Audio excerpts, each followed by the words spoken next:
Halo Halo Re, Re, kenalin nama aku Raisa. nama aku Gifari Muhammad. Aku Farah Helga dari kelas MPBA. Pada video ini kita akan mengajak kalian untuk melihat apa aja sih yang kita pelajarin Selama 1 semester di mata kuliah Manajemen Proses Bisnis. Yuk, let's go! Let's go! Let's go! Oke, baik. Mari kita menuju ke pembahasan studi kasusnya. Nah, jadi kelompok kami mendapatkan proses rekrutmen karyawan yang dimana jadi proses rekrutmen kandidat ini dimulai ketika kandidat menerima lowongan pekerjaan. Nah, lalu kandidat itu mengisi form, terus mengirim surat lamaran berkas, lalu juga HRD nantinya akan menilai berkas, lalu HRD menentukan ini bisa diterima di selanjutnya atau tidak. Nah, setelah itu jika lolos kualifikasi maka akan dinilai lebih detail oleh manajemen. Setelah itu akan dikualifikasi. Setelah terkualifikasi, HRD akan mengirimkan bukti notifikasi penolakan jika tidak terkualifikasi. Lalu jika terkualifikasi maka manajemen akan melanjutkan dengan membuat jadwal interview. Lalu si kandidatnya akan meng-ACC interview tersebut. Nah, jika kandidat tidak bisa melakukan interview yang sudah ditetapkan oleh manajemen, maka bisa di reschedule. Nah, inilah yang dinamakan rework nanti yang di label ini. Nah, lalu manajemen akan menilai interviewnya dan juga manajemen akan menilai lolos atau tidaknya kandidat tersebut. Nah, jika lolos, maka HRD akan mengirimkan notifikasi penerimaan. Jika tidak lolos, maka HRD akan mengirimkan notifikasi penolakan. Mungkin itu saja, mari kita langsung lanjut ke pembahasan pembuatan proses makernya. Nah, sebelum menjalankan proses di proses maker ini, pertama-tama yang pastinya kita harus membuat bisnis proses modeler terlebih dahulu. Setelah bisnis proses modeler jadi, barulah kita harus membuat Dynaform terlebih dahulu. Nah, Dynaform ini tuh semacam Google Form, di mana form ini tuh akan di-assign pada aktivitas-aktivitas yang bersangkutan. Pertama-tama ada form aplikasi lowongan pekerjaan, kemudian penilaian HR, penilaian pihak manajemen, kesediaan interview kandidat, kesediaan interview manajemen, dan penilaian HR. Mari kita lihat salah satu formnya ini. Di pengumuman seperti selebaran online seperti itu, yang memberitahu apakah ia diterima atau ditolak. Apabila ditolak, bentuk dokumennya akan seperti ini, dan apabila diterima, dia akan menerima dokumen seperti ini. Mari kita langsung saja membuat yang lebih advance lagi, yang ada JavaScript, trigger, dan case assignment method. Langsung saja.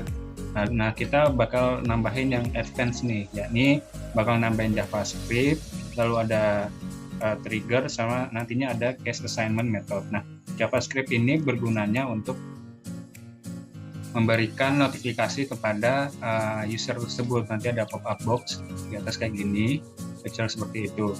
Nah, lalu kalau trigger itu memberikan kemudahan nantinya bagi para user untuk melanjutkan kasusnya.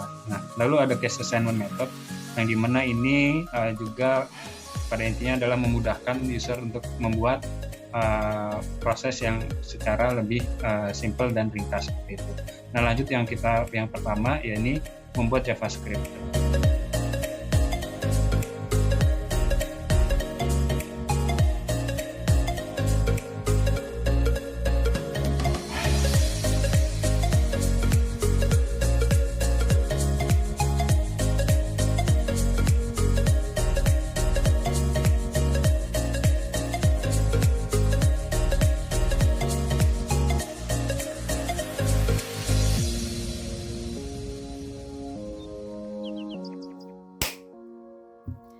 Oke, kali ini aku akan ngajakin kalian untuk nyobain bareng-bareng menjalankan case yang udah kita buat.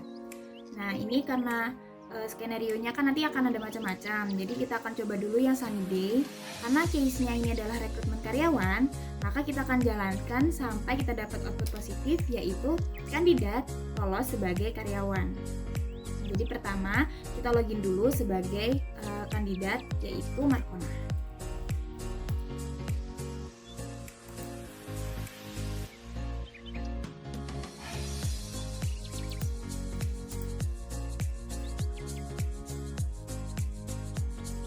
Nah, setelah case-nya di start, nanti akan muncul form. Jadi kita tinggal isi aja sesuai dengan apa yang diminta di formnya.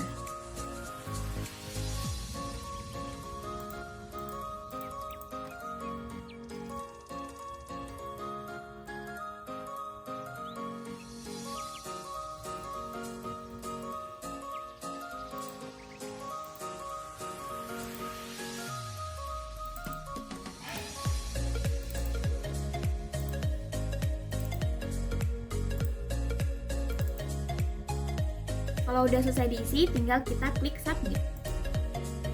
Nah, setelah kita klik submit, nanti kita akan lanjut ke aktivitas berikutnya yang sudah di-assign ke perannya masing-masing. Karena di sini itu next user yang di-assign untuk aktivitas selanjutnya itu masih kandidat, yaitu Markona. Jadi kita tidak perlu logout, kita tinggal lanjut aja melakukan aktivitas berikutnya. Tapi kalau misalnya aktivitas berikutnya di-assign untuk user yang berbeda, misalnya di-assign untuk seorang HRD bernama Raisa, itu gampang banget caranya. Kita tinggal logout, lalu login ulang sebagai Raisa, maka kita bisa lanjutin aktivitasnya. Nah, kita akan begitu terus sampai kita mendapatkan output positif. Jadi yuk kita lanjutin bareng-bareng.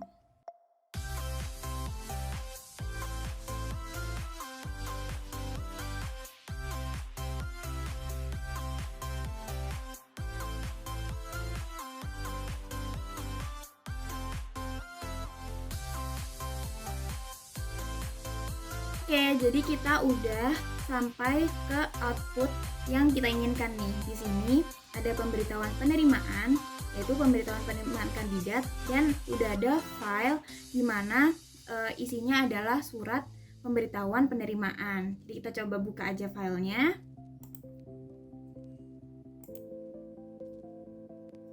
Nah, seperti ini nih hasilnya. Di sini udah ada pengumuman hasil interview yang ditujukan kepada kandidat, dan di sini dia dinyatakan lolos. Oke.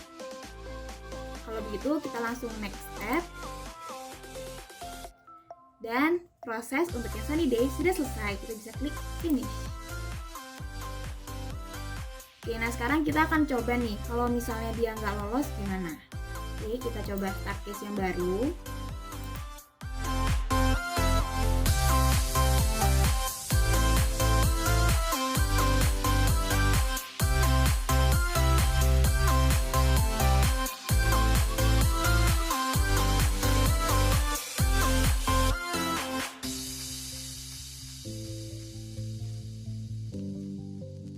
Oke, jadi kita udah sampai di aktivitas terima pemberitahuan penolakan. Ini bentuknya sama kayak yang penerimaan tadi, cuma dia beda konteksnya aja. Kalau yang tadi penerimaan, ini penolakan. Di sini kita juga bisa untuk download file surat pengumumannya. Kita download aja, kita buka. Nah, hasilnya seperti ini. Mirip seperti yang penerimaan tadi, tapi yang ini konteksnya adalah penolakan. Nah, mungkin segitu dulu aja dari aku. Makasih semuanya. Sekarang aku mau cerita sedikit apa aja yang udah aku pelajarin dari mata kuliah manajemen proses bisnis ini. Pertama, aku jadi paham kalau bisnis dijalankan berdasarkan prosesnya, alur mulai dari input sampai dengan output terbentuknya sebuah value itu menjadi sangat jelas. Kemudian, untuk masing-masing peran dapat lebih memahami apa sih kontribusinya terhadap perusahaan, serta apa keterkaitannya dengan peran yang lain. Juga mendapatkan skill bagaimana mendesain suatu proses menggunakan BPMN, kemudian menganalisis setiap komponen yang ada pada BPMN tersebut supaya dapat menghasilkan output yang maksimal dan mengevaluasinya sehingga menjadi proses yang lebih efektif dan efisien. Dan juga aku dapetin secara langsung loh prakteknya. Melalui proses maker tersebut aku jadi tahu apa sih BPMN itu dan bagaimana luaran dari BPMN itu sendiri. Mungkin itu aja yang dapat saya sampaikan. Terima kasih.